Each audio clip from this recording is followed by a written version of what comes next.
Hey there, folks. Dan Fitter with Calgary Magazine, and another update on Bill C21 for Friday, June 23rd. Lots to talk about this time. Three things primarily.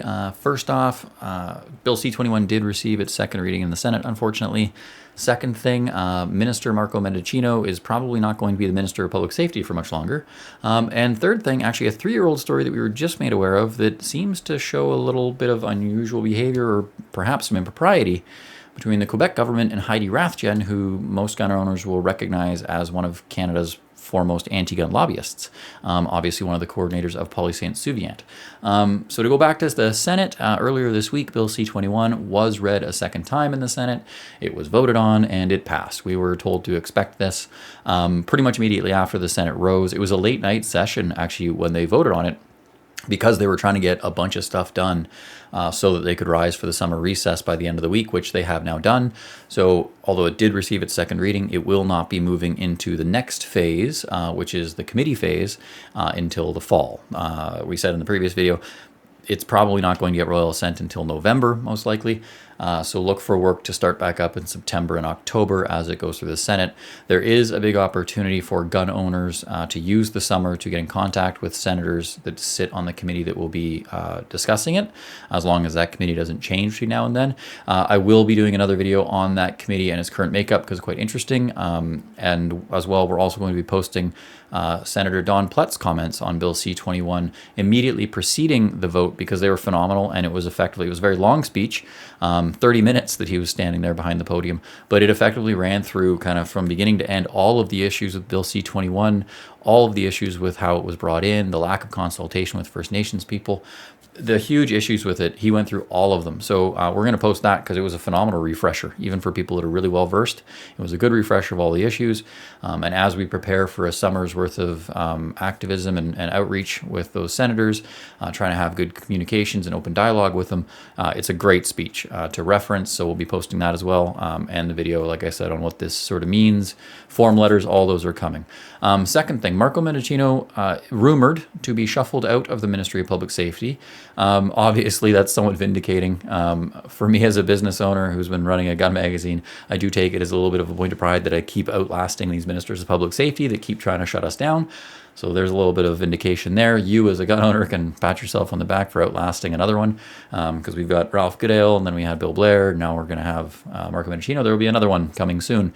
What this means for gun owners, besides a little bit of personal vindication, is potentially delaying of the reconstitution of the Canadian Firearms Advisory Committee.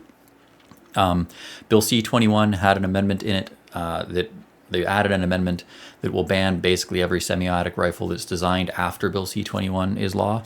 Then they said that they were going to reconstitute the Canadian Firearms Advisory Committee, CFAC, and they were going to get CFAC to make a list of guns that the government should ban, and then they would ban those guns by OIC.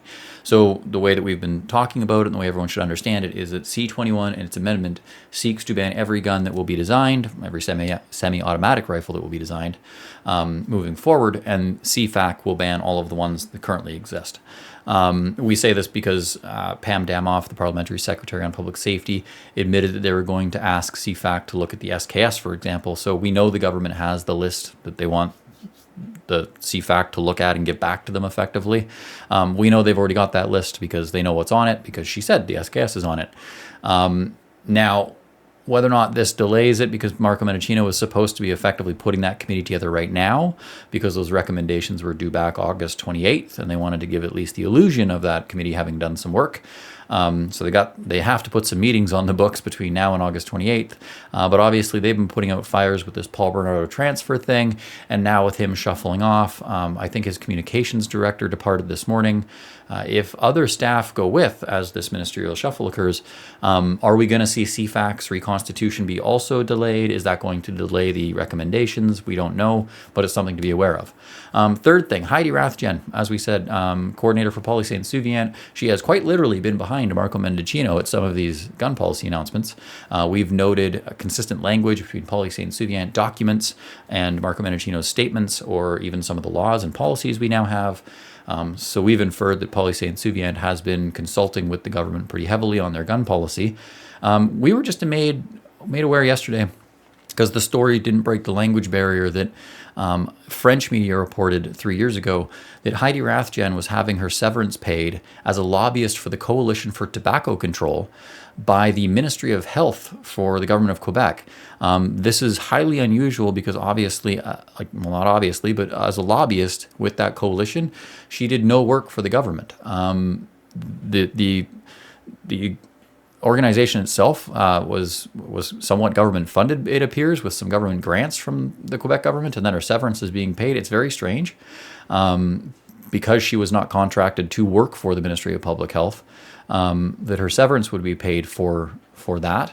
And where things get a little bit murkier is, as I said, she's a coordinator for PolySeSouvient, who's been involved with a lot of this gun stuff. The other long-standing anti-gun group in Canada has been the Coalition for Gun Control. And the Coalition for Gun Control's Montreal office address is a Montreal Public Health building.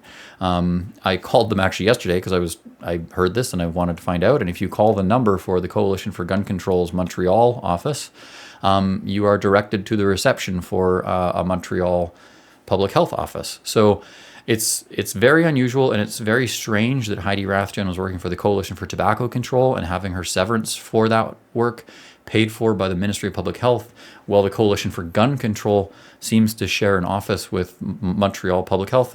So there's two organizations here: Montreal Public Health, obviously supported by MSSS, the Ministry of Public Health and Social Services in Quebec. So there's something there. Now, unfortunately, the Ministry of Public Health in Quebec does not take queries from journalists unless they are in French. I do not speak French, and Quebec is also famous for being one of the most opaque governments in Canada, so it's probably going to be nearly impossible to get any kind of information out there. But if you're bored and you want to dig around stuff, that would probably be something interesting to look at, because it's very strange. Smoke. There is a lot of smoke there, but there are no flames visible yet, but we will be looking into it as much as we can, obviously. So that's pretty much it for this week. I hope everyone enjoyed the video. If you have lasted through 7 minutes and 47 seconds of it now, according to mine, or however long this gets edited down to, if you've lasted this long, by all means, please subscribe so that you don't miss the next one, because we will be following all this stuff along. And like I said, videos coming on what we can do with the Senate Standing Committee that's going to be studying this bill, the makeup of that bill, the committee rather, letters and form letters, that's all going to be coming out. So if you want to see more of this stuff, subscribe. If you have a question or anything, by all means, leave a comment. I am replying to most of these still. I'm not getting entirely overwhelmed just yet, so I'm trying to. Like, subscribe, it all helps the algorithm. If you want to support what we're doing, head over to calibermag.ca. That's our website. We actually make a print magazine. And if you go to calibermag.ca/subscribe, for $30, we'll mail it to your house. Direct delivery. First issue back from a 6-month hiatus is next week. I'm sending that to print next week, so it's very exciting. Some really cool stuff in there, historical stuff. If you're interested in how we used to make guns during effectively the Cold War, we've got some really cool, never before seen photos and info in there. So head over to calibermag.ca/subscribe. That's the only way you can kind of really support us and these videos and what we're doing. Otherwise, if things are tight, because Lord knows our economy is these days, like, comment, subscribe. It helps the algorithm out. We're also on Twitter and all the other social media networks, so you can follow us there. I love you guys as always. Look after yourselves. I try and, as I say, look after your mental health. It's Friday. It's the weekend. Set a little time aside for yourself. Maybe it's a motorcycle ride. Maybe it's just a chance to slide under your old truck in the garage. Maybe it's taking the dog for a walk. But take a little bit of time for yourself. Go outside, see some nature. Take a deep breath. I know it's a lot and overwhelming at times, but you got to look after yourself. So have a great weekend. Thanks for joining me, guys. Not great news, obviously, but certainly interesting news. So we'll see how things shake out over the summer. Look forward to joining me in the next one. Thanks so much for joining me, and I will see you guys in the next one.